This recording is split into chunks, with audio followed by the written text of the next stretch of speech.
Este es el individuo adulto de Sakakosuchus cordobai. Tiene 7 millones de años y fue encontrado en la zona de Sakako. Es la nueva especie de cocodrilo que estamos presentando al mundo y que vivió en la zona de Sakako hace 7 millones de años.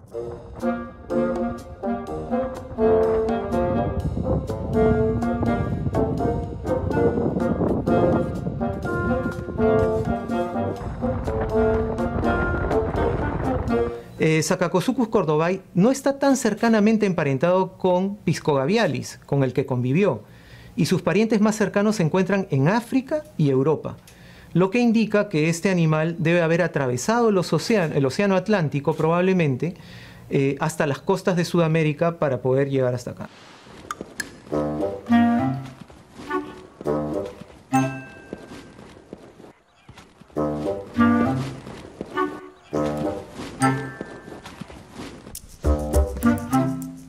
Hemos llegado a la conclusión con nuestros análisis que todos los cocodrilos marinos eran animales de rostro largo y delgados y que existían dos morfotipos, dos tipos ecológicos, es decir, uno que se alimentaba casi exclusivamente de peces y otro que tenía una dieta mucho más generalista.